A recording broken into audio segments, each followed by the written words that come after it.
Bonjour à toutes et à tous et bienvenue dans cette nouvelle invitation au voyage.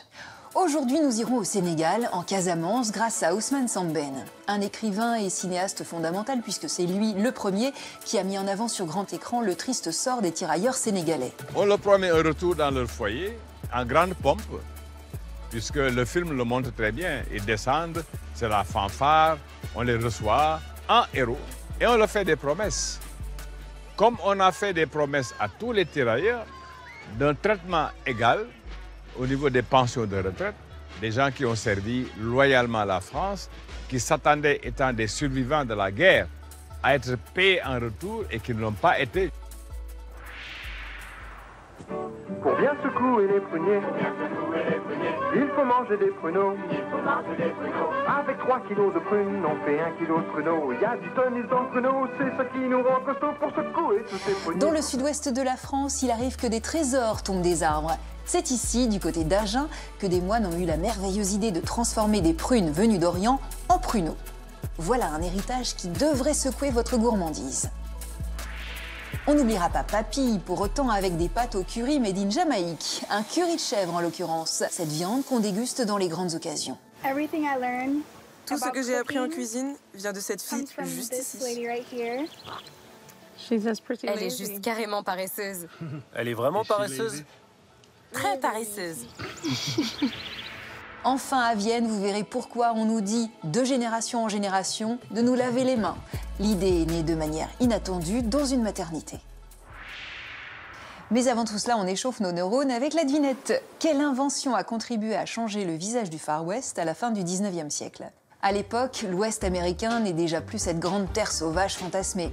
Les fermiers s'y sont déjà installés, mais les vaches américaines continuent à brouter librement. On appelle ça l'open range. Une invention va alors changer les habitudes des éleveurs. Laquelle ? La réponse, comme chaque jour, ce sera à la toute fin de l'émission. Pour commencer, c'est avec le regard d'Ousmane Sembène qu'on part au Sénégal. Cet artiste qui est passé de l'écriture au cinéma pour toucher un public plus large, y compris analphabète. Cet artiste qui a été le premier Africain à montrer une vérité qui dérange. C'est l'inspiration.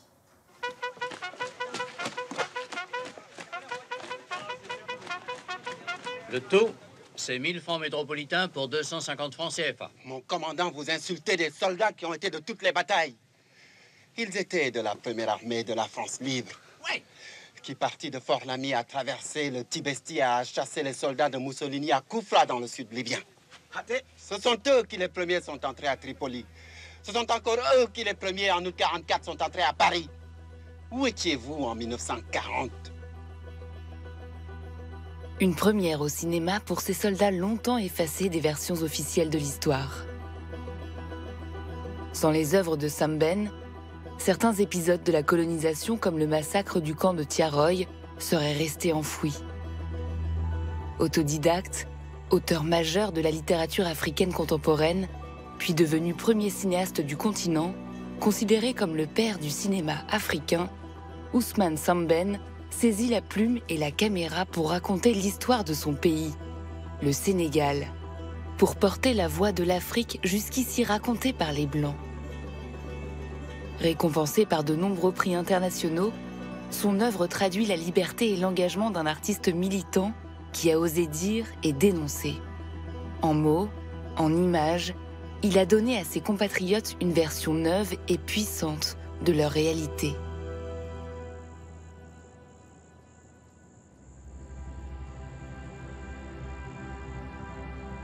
Ousmane Sembène, né en 1923 en Casamance, dans le sud du Sénégal. Cette région fertile abrite la majeure partie de la production risicole du pays.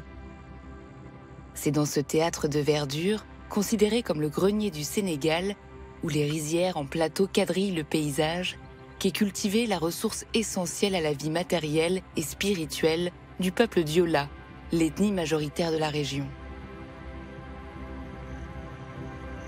Nous sommes véritablement devant les rizières du village. Et ce riz-là permet aux populations de manger, de vivre, mais aussi c'est un riz traditionnel qui permet aux villageois de célébrer des cérémonies traditionnelles ou encore d'aller dans des lieux sacrés où le riz a véritablement de la valeur.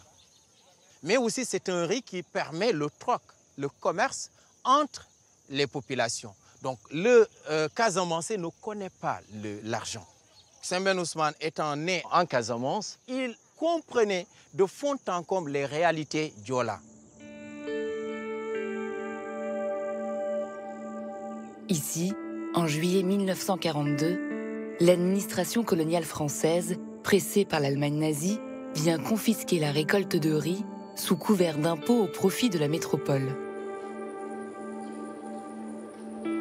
Alors, pour raconter l'histoire vraie de plusieurs villages spoliés, le réalisateur choisit de tourner dans le village casamançais de Diembéring. La France venait de perdre pratiquement plus de la majorité de son économie. La France avait besoin quand même de riz. Il fallait donc se rabattre sur les colonies françaises, notamment en Casamance, pour demander à ces populations-là de donner le riz qui va servir, disait-il, qui va servir de nourrir leurs propres enfants qu'ils ont enrôlés de force dans cette armée-là et qui vont défendre la France pour sa libération. Et 40 ans après les faits, Sembène décide de revenir sur ces événements méconnus en réalisant son film Émiteil. Tous les autres villages ont payé l'impôt. Ce village doit payer aussi 30 kilos de riz par personne. Il doit fournir 50 tonnes de riz. Traduit. Yo, l'année ce qu'elle fait est jamais bonne. Vous connaissez ça, mon autre? Yo, l'année anouane, on a jamais ce que les honneurs, Yo, il n'y a pas de haut. Dis-lui que les femmes resteront ici. Nous les garderons en otage tant que le village n'aura pas payé l'impôt.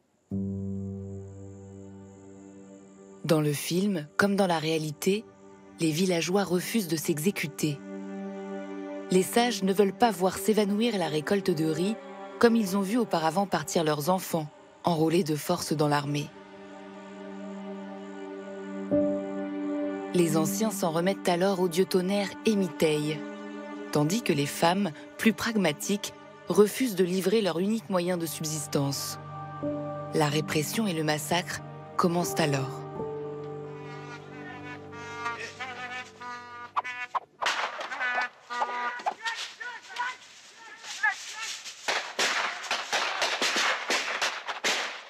Sembène a montré les exactions de la France ici, mais surtout l'image de l'Africain qui tue l'Africain, ou encore l'image du Sénégalais qui tue son frère sénégalais, ou encore le Diola enrôlé dans l'armée qui retourne son revolver ou encore son fusil contre son frère Diola.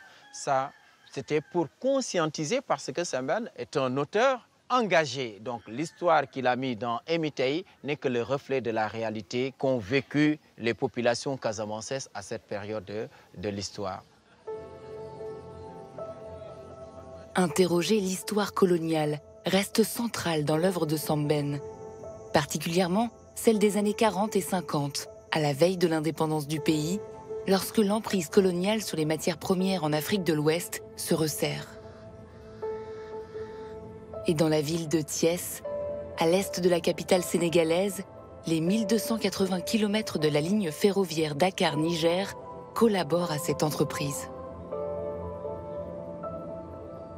On est à Thiès, la ville qu'on appelle ici Thiès benn dëkk ñaari gare en wolof, qui veut dire une ville de gare et qui a marqué l'histoire à travers la ligne ferroviaire Dakar-Bamako. Thiès est une ville carrefour et du coup, ça constitue un point de ralliement pour les biens, les services, mais aussi pour les personnes. C'est une zone stratégique. C'est pourquoi l'organisation coloniale avait bien vu que Thiès abrite la direction de la régie des chemins de fer. Ici, une grande grève éclate en 1947 lorsque 20 000 cheminots sénégalais protestent contre leurs conditions de travail et leurs salaires scandaleusement inférieurs à ceux de leurs collègues blancs. Alors, pour en témoigner et ne pas oublier, Sembène se fait romancier et écrit en 1960 « Les bouts de bois de Dieu ». Nous avons notre métier, mais il ne nous rapporte pas ce qu'il devrait. On nous vole. Il n'y a plus de différence entre les bêtes et nous, tant nos salaires sont bas. Thiès occupe une place importante dans les bouts de bois de Dieu qui retrace un peu l'histoire, cet événement historique, la grève des cheminots qui a duré 5 mois, de octobre 1947 à mars 1948. Il ne faut pas oublier que la grande marche des femmes a démarré à Thiès et des femmes qui ont décidé de marcher de Thiès à Dakar pour soutenir leurs maris, pour pouvoir obtenir gain de cause face à l'administration coloniale qui dirigeait à l'époque les chemins de fer du Sénégal. Et dans les pages de son roman, écrit 13 ans après les faits, on voit pour la première fois les femmes sénégalaises contribuant largement au succès de leur lutte. Ouvriers de Thiès, vous ne devez pas lâcher. Vous savez que vous êtes soutenus de Kaolack à Saint-Louis, de la Guinée au Dahomey. Même en France, les secours s'organisent. Après 5 mois de conflit, hommes et femmes parviennent à faire plier la direction et obtiennent gain de cause. Sembène, il est un militant syndicaliste. Il a été à la même place que ces cheminots-là, que ces travailleurs du chemin de fer. Donc, du coup, c'est un témoin qui raconte une histoire qu'il a vécue.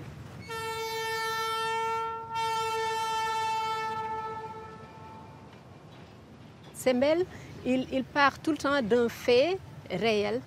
Ça, c'est un événement que les gens ont vécu. C'est un point important de l'histoire de l'Afrique occidentale française. Heureusement, il a écrit sur la grève des cheminots.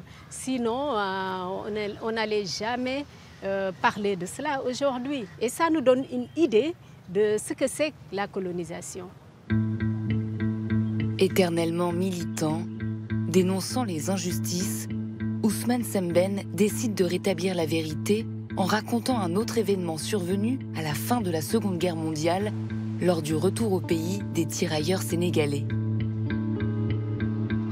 Des soldats regroupés à une quinzaine de kilomètres du centre de Dakar, dans le camp de Thiaroye, qui donnera son nom au film.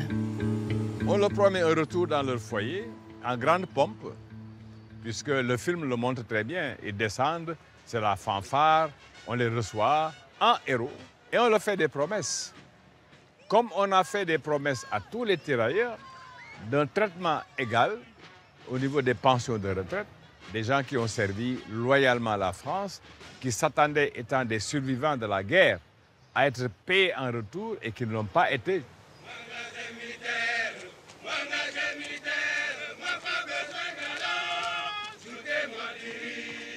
Parqués ici, ils attendent sans succès le versement de leurs arriérés de soldes promis par l'armée française. Dans ce camp, aux allures de prison à ciel ouvert.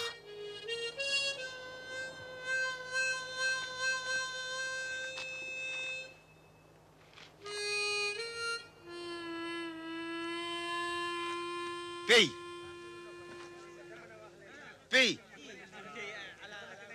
An sera Farafina. An Gassou. Ici, pas qu'en sous concentration. Pays Bouquenval. Fini. Les barbelés rappellent curieusement et fâcheusement les barbelés des camps de concentration. Mais ce personnage qui est muet, traumatisé qu'il a été par les camps de concentration et qui passe son temps à caresser les fils de fer barbelés pour montrer qu'il sait de quoi il s'agit et qui essaie d'avertir les autres de ne pas s'endormir, que ces gens-là se préparent, mais il ne peut pas parler. Il n'a que la gestuelle pour indiquer que c'est un leurre. La guerre semble terminée, mais pourtant, un autre combat s'annonce. Lorsqu'ils apprennent que le montant de leurs indemnités sera divisé par 2, les soldats séquestrent leurs supérieurs et les représailles ne se font pas attendre. Au moins 35 tirailleurs sont tués. Ce n'était pas une résistance pour aller à l'assaut de l'armée française. C'était une résistance pour leur signifier qu'ils doivent respecter leurs paroles. Et donc, on a ourdi un plan pour les massacrer et les enterrer dans des fosses communes pour qu'on ne les identifie pas et qu'on maquille l'histoire en disant qu'ils sont révoltés, les armes à la main et qu'il a fallu que la France se défende. Ce n'est pas la vérité, c'est un tissu de mensonges. Sembène sort de l'oubli cette exaction ce crime commis par l'armée française en reconstituant précisément la répression sanglante du camp de Thiaroye, survenu dans la nuit du 30 novembre 1944. Ce qui, jusqu'à la sortie du film, était appelé les événements de Thiaroye, sera désormais appelé par tous le massacre de Thiaroye. On a tenté de nous déposséder de notre histoire, d'une part. En tentant de nous déposséder de cette histoire, on a réécrit l'histoire, d'autre part, à nos détriments, en nous faisant passer pour des gens qui n'avaient pas de culture, qui n'avaient pas de civilisation. C'est pour ça que Sembène est un précurseur d'une pensée nouvelle dans la cinématographie africaine. On ne fait pas en Afrique du cinéma pour faire du cinéma. On fait du cinéma une école du soir. Et cette école du soir a comme fonction première de nous ramener une mémoire qu'on a perdue. Lors de sa sortie en 1988, Camp de Thiaroye obtient le prix spécial du jury à la Mostra de Venise, mais reste censuré pendant 10 ans en France. Dans son pays, le film va participer au retour de cet événement dans la mémoire nationale et Ousmane Sembène restait pour toujours une figure essentielle dans l'histoire décoloniale du Sénégal.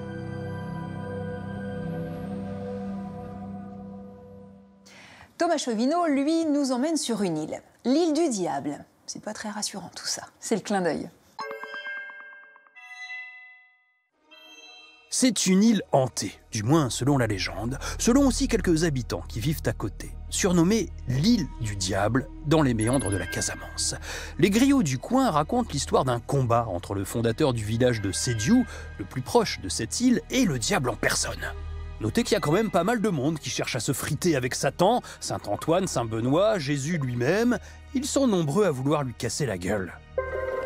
Si je peux me permettre un avis, le diable, c'est un tocard sur lequel il ne faudrait pas parier. Il perd tous ses combats contre Saint Antoine, Saint Benoît, Jésus et même le fondateur du village de Sédiou, qui l'emporte lui aussi. En bon gentleman fair-play, tous les deux signent un accord. À condition qu'il foute la paix au village, le diable obtient le droit de vivre sur cette île. Et tout le monde est content, mais pas très longtemps. En 1936, les colons français veulent construire là une prison. On arrive, on commence à défricher, mais ce qu'ils défrichent le jour semble repousser la nuit. Le projet est finalement abandonné. Un peu plus tard, ce sont des ingénieurs qui viennent dans l'espoir de trouver du gaz ou du pétrole sur cette île.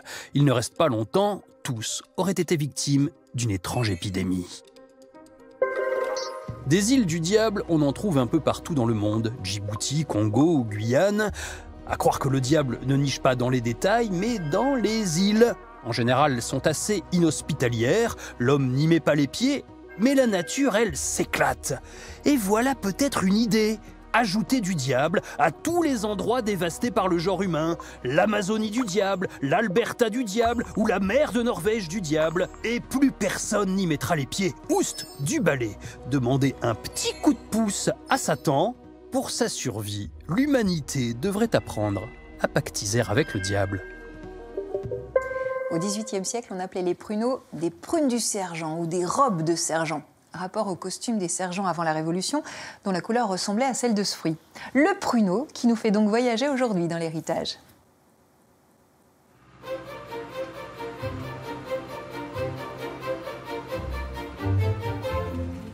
Sa taille et son aspect tout fripé ne lui ont pas toujours fait bonne presse. Le pruneau n'a certes pas la classe d'une belle fraise ou d'un citron lumineux, mais il se révèle au fil des siècles comme une petite boule d'énergie et même pour certains, un fruit magique. Il réunit à lui seul finalement énormément de qualités qui fait que les Français y sont particulièrement attachés et qu'il a surtout contribué à l'essor économique de toute une région au XIXe et au XXe siècle et encore aujourd'hui.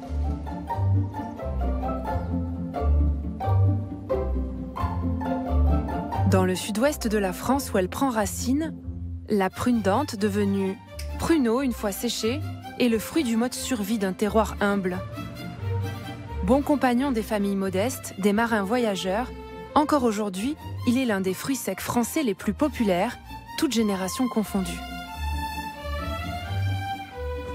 Pour bien secouer les pruniers, il faut manger des pruneaux. Avec 3 kilos de prunes, on fait 1 kilo de pruneaux. Il y a du tonus dans le pruneau, c'est ce qui nous rend costauds pour secouer tous ces pruniers qui vont donner les bons pruneaux.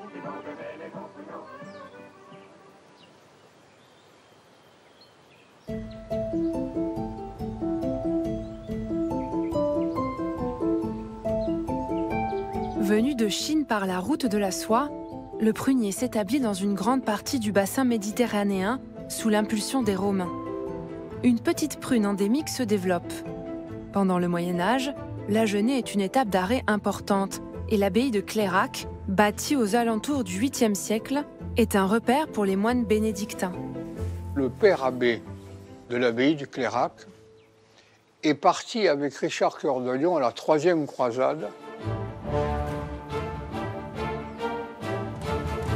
À l'occasion de ces croisades, les hommes sont allés défendre la Terre Sainte, mais ils sont allés aussi découvrir d'autres cultures, d'autres variétés de prunes.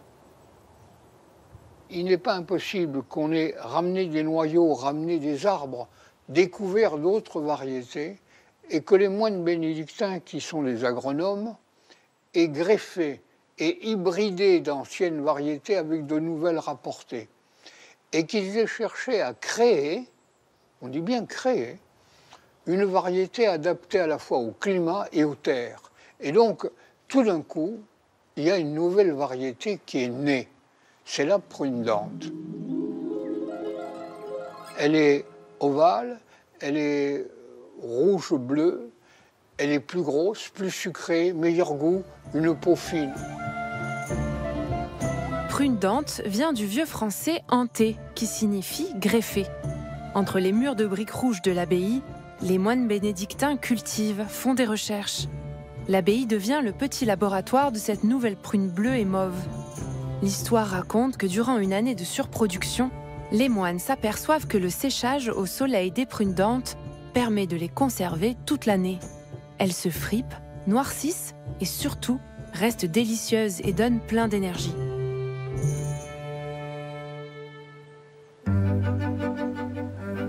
La bonne réputation du pruneau grandit et à partir du XVIIe siècle, de nombreuses familles paysannes en produisent pour leur consommation personnelle et vendent les surplus.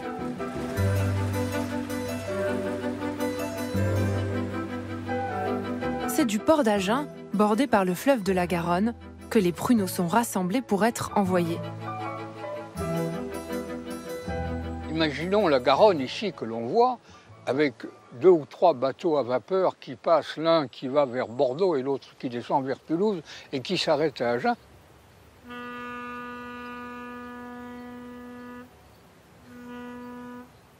Agen est, par son port, le port sur la Garonne, est quand même la 2e ville de la province après Bordeaux. Donc il y a une notoriété d'activité économique et politique aussi. Le gros de la marchandise passe par les marchands qui sont installés dans la ville. L'activité marchande fabrique beaucoup d'emplois, bien entendu, ne fût-ce que pour faire les barriques, puisqu'on vendait le pruneau en barriques. Le port d'origine étant estampillé sur chaque baril, les pruneaux prennent désormais l'appellation de pruneaux d'Agen, bien qu'ils soient produits partout dans la région. Arrivés à Bordeaux, les centaines de tonneaux embarquent ensuite sur des bateaux de la marine marchande et de la marine de guerre. Le pruneau devient l'allié des marins et des grands voyageurs. Il dépasse le marché de l'Europe du Nord. Quand je veux dire l'Europe du Nord, c'est l'Angleterre, l'Irlande, l'Écosse, c'est la Hollande, l'Allemagne, et ça va jusqu'à la Baltique, jusqu'en Russie. Et donc le pruneau est demandé pour les navigateurs de haute mer qui chargent le pruneau sur leur bateau pour les traverser et le voyage. À mesure qu'il est consommé, on découvre au pruneau de nouvelles propriétés toujours plus incroyables. Riche en fibres, minéraux et vitamines, facile à stocker. Cerise sur le gâteau, il protège aussi de maladies comme le scorbut. Le pruneau a toujours été le fruit du voyage. Parce que les qualités naturelles, diététiques, énergétiques et nutritionnelles du pruneau sont avérées depuis la nuit des temps. Mais en même temps aussi pour des raisons du transit intestinal, ne fût-ce que cet exemple-là. Mais pas que. Le pruneau a des sucres lents. comme les pâtes. Le pruneau a le vent en poupe. Peu à peu, la culture de la prune dente s'étend dans les vallées voisines. Au fil des siècles, les pruniers prennent racine dans cette bonne terre argilo-calcaire, balayée par un climat océanique idéal. Alors ici, on est typiquement dans les paysages d'entre-deux-mers, c'est-à-dire toute la zone située entre la rivière de la Garonne et de la Dordogne. Donc c'est par définition un paysage vallonné qui mêle de la forêt, on la voit ici à l'arrière-plan, qui mêle de la vigne un petit peu plus bas et qui mêle aussi évidemment des cultures fruitières. Plus on avance vers les coteaux du Lot-et-Garonne, donc la prune, la tomate, la fraise, fruits et légumes, et un peu d'élevage dans les prairies que l'on aperçoit aussi dans ces paysages. Dans ce paysage de vignes, où la culture du vin est la principale activité, le pruneau est encore un complément, un allié pour passer l'hiver et gonfler ses revenus. Mais à partir des années 1870, tout bascule. La vigne du sud-ouest est attaquée par la maladie du phylloxéra. L'épidémie ravage des exploitations entières et appauvrit les familles. Pourtant, il existe un remède à ces malheurs. Il est déjà là, au fond des jardins.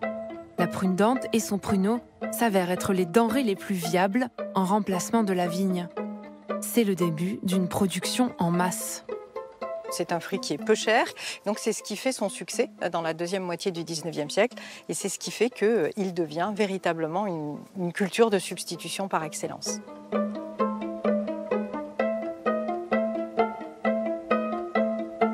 Les paysans sèchent le pruneau sous une forme très naturelle, avec du paillage, en séchant au soleil. Et puis les volumes augmentant, on a besoin d'être plus efficace, d'avoir plus de rendement. Donc on utilise les fours à pain. Et petit à petit, à la fin du 19e siècle, on va construire ce qu'on appelle des étuves, qui sont des fours spécifiquement dédiés au séchage du pruneau, que l'on installe dans ces étuves avec des clés sur lesquelles la prune est étalée.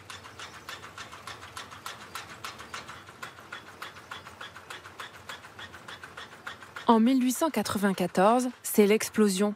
On ne compte pas moins de 5 millions de pruniers dans le Lot-et-Garonne.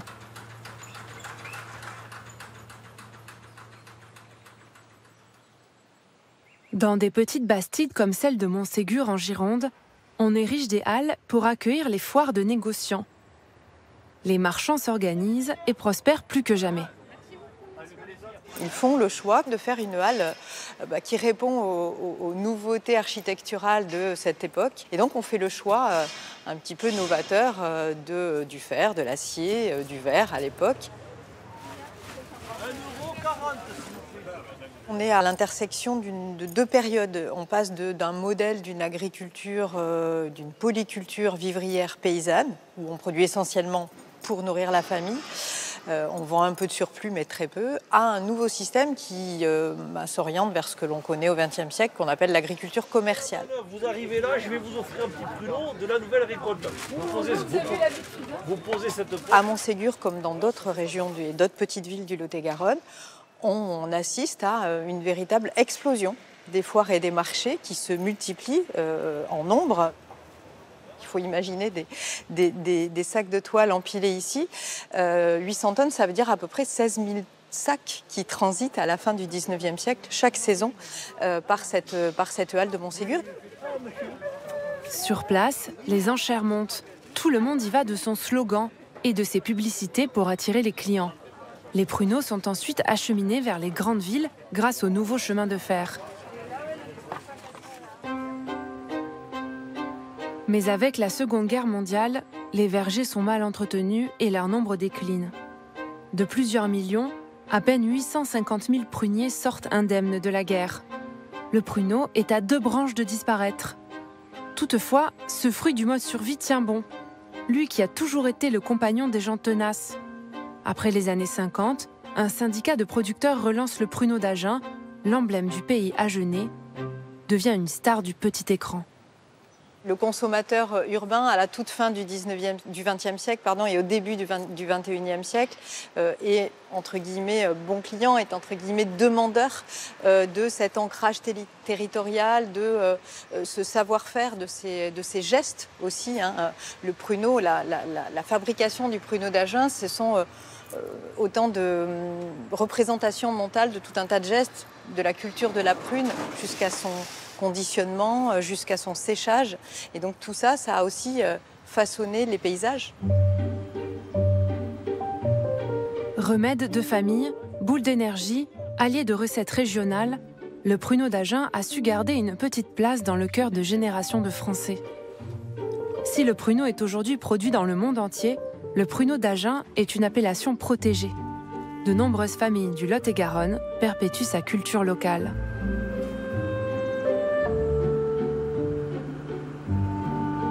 Sur notre ferme, du coup, à Pennes d'Agenais, ça fait 4 générations maintenant qu'on fait du pruneau, qu'on est pruniculteur. C'est vraiment de génération en génération. Bordée par le Lot, installée dans une grange qui date de plus de 200 ans, la ferme du Laqueil est une histoire de famille. Il est bon? Tu es délicieux? Oui. Aurélien et Eva, les deux derniers, ont grandi dans les vergers. Quand on se promène dans les vergers, je revois encore les images de quand j'étais petite et qu'il y avait nos grands-parents qui nous suivaient, qui nous montraient les gestes à faire, qui nous disaient tiens, regarde, goûte la prune et tu sauras si elle est bonne. Et puis ils nous ont appris tout simplement à voir s'il n'y avait pas de maladie sur le prunier, si les prunes elles étaient assez grosses. Ils nous ont toujours appris à goûter tout simplement les prunes, c'est tout simple, mais il faut juste se balader et goûter ses fruits et on sait si c'est ok ou pas. De bonbons remèdes, le pruneau est devenu au fil des siècles le talisman force vive de toute une région.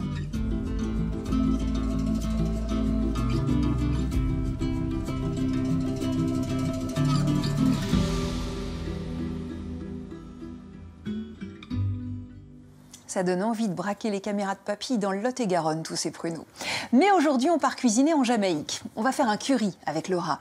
Le curry, hérité des Indiens qui étaient venus travailler dans les plantations après l'abolition de l'esclavage.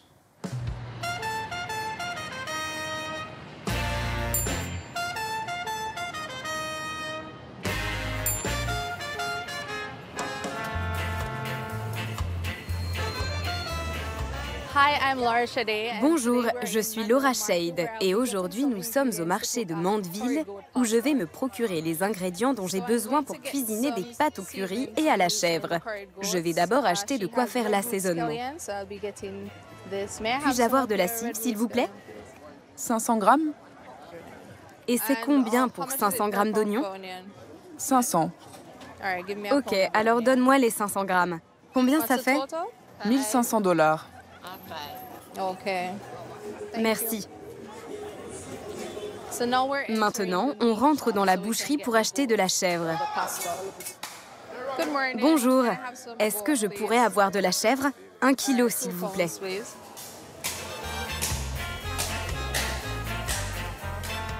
Maintenant que l'on a trouvé tout ce dont on a besoin, rentrons à la maison pour commencer les pâtes.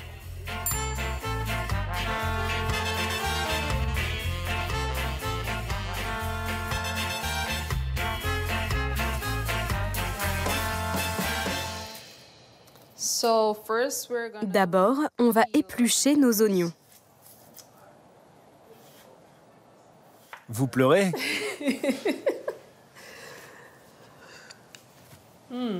Très bien. Maintenant, on va couper le thym.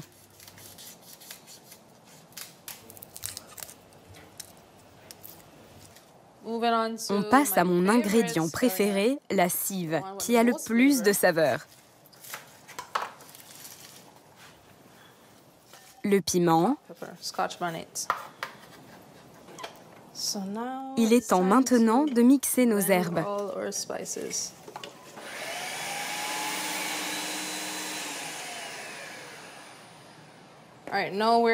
On va assaispuis la viande avec des épices. On ajoute ma poudre de curry préférée. Puis, les herbes que l'on a mixées. J'ai commencé à cuisiner à 9 ans. Mon premier repas, c'était du poulet frit avec des macaronis et du fromage. Et puis, petit à petit, la plupart de mes amis ainsi que ma famille ont commencé à venir me voir le dimanche pour me demander de leur cuisiner différents plats. À présent, on va le laisser mariner et en attendant, on va réaliser la base de notre sauce pour les pâtes.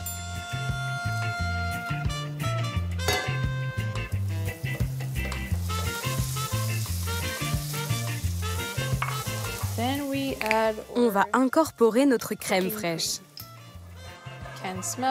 On peut sentir l'odeur de l'ail, ça sent trop bon. Là, on ajoute notre crème fromagère. Si j'en utilise autant, c'est parce que j'aime que ma sauce sente le plus possible le fromage. Ça se marie très bien avec le curry.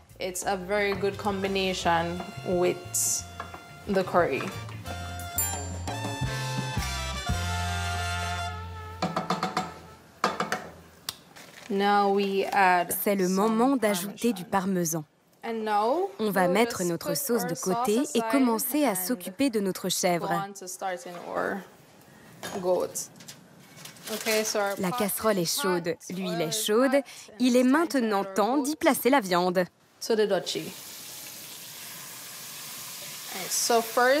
On laisse la viande cuire pendant un petit moment, puis on va la couvrir. Elle va libérer un peu de jus.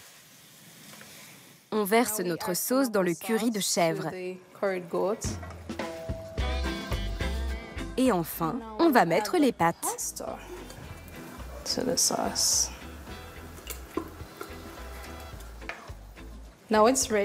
prêt. Je vais servir mon plat à ma sœur et à ma cousine. Merci. Merci de m'avoir attendu. C'était très dur pour moi, mais j'ai réussi. Commençons. C'est vraiment délicieux. Tout ce que j'ai appris en cuisine vient de cette fille juste ici. Elle est juste carrément paresseuse. Elle est vraiment paresseuse? Très paresseuse.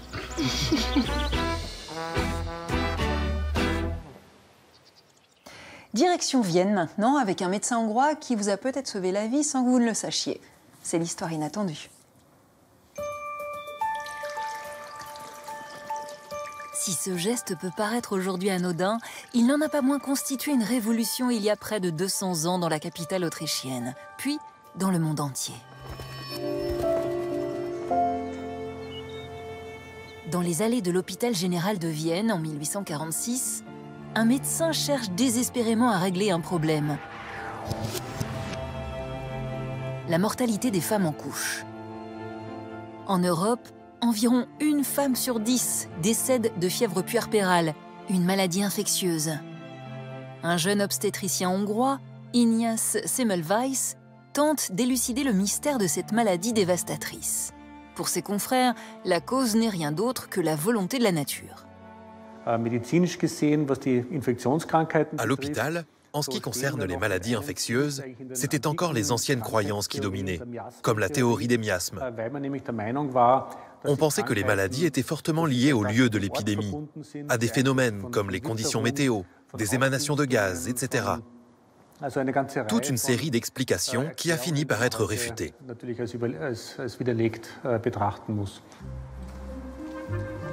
L'hôpital central de Vienne comporte une particularité, 2 maternités à chaque extrémité du bâtiment. Dans la première, les étudiants en médecine accouchent les femmes enceintes. Dans l'autre, ce sont les sages-femmes. Mais un constat troublant interpelle Ignaz Semmelweis. 1 femme sur 8 meurt en couche dans la première, tandis que la mortalité maternelle ne dépasse pas 3% dans la seconde. C'était bien entendu un gros problème pour la clinique. À leur admission, les femmes se débattaient avec leurs mains et leurs pieds. Elles essayaient toutes d'aller dans la 2e clinique et non dans la première. Elles préféraient même mettre au monde leur enfant dans l'escalier que d'aller dans la première clinique. La situation était bien connue dans toute la ville. Le jeune médecin observe les différences entre les 2 établissements. Les étudiants en médecine de la maternité pratiquaient aussi des autopsies, s'entraînaient sur des cadavres, ils les disséquaient. Et ce n'était pas le cas des sages-femmes de la seconde clinique. C'était donc la clé qui permettait de comprendre la cause de la fièvre et la voie de transmission au moment de l'accouchement. Et ce lien a prouvé que la maladie était en fait une infection causée par le poison des cadavres, comme on l'appelait à l'époque. Semmelweis a donc tout simplement recommandé aux médecins de se laver les mains. Semmelweis demande à tous un lavage des mains de 5 minutes, non pas au savon et à l'eau, mais avec une solution au chlore. Les chiffres de la maternité lui donnent raison. Le taux de décès des 2 cliniques cumulées tombe à 1,3%. Semmelweis tente de faire reconnaître sa découverte auprès de ses pairs. Les réactions à la suite de sa découverte étaient très mitigées. Il y a eu un fort rejet. Il a été traité avec hostilité. On a tout simplement tenté de l'écarter parce que c'était un énorme affront aux médecins, y compris au directeur de l'hôpital. Son supérieur, le docteur Klein, est ainsi le méchant de l'histoire. Car cela signifiait que des centaines de femmes étaient mortes pour rien sous sa supervision. En effet, la responsabilité immédiate incombait aux médecins.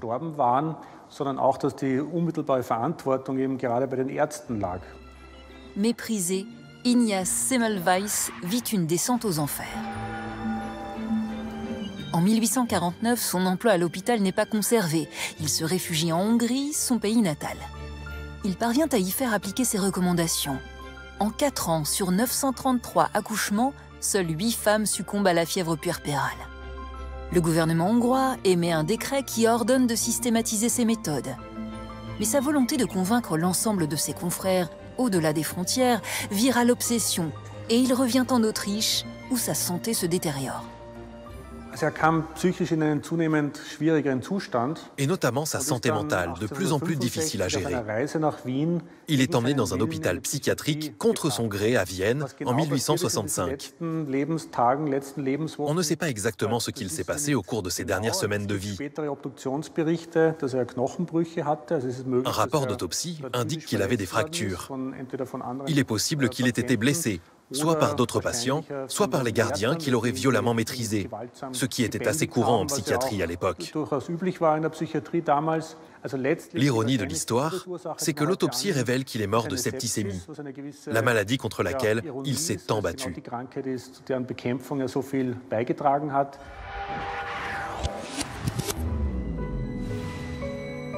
L'œuvre de Semmelweis ne sera réhabilitée qu'à la fin du XIXe siècle, après que Pasteur, Koch ou encore Yersin valident son intuition et découvrent les agents pathogènes de la rage, de la tuberculose ou de la peste.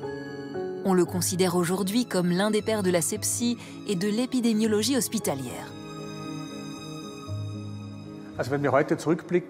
Avec le recul, que nous apprend l'histoire de Semmelweis? Quel a été son héritage?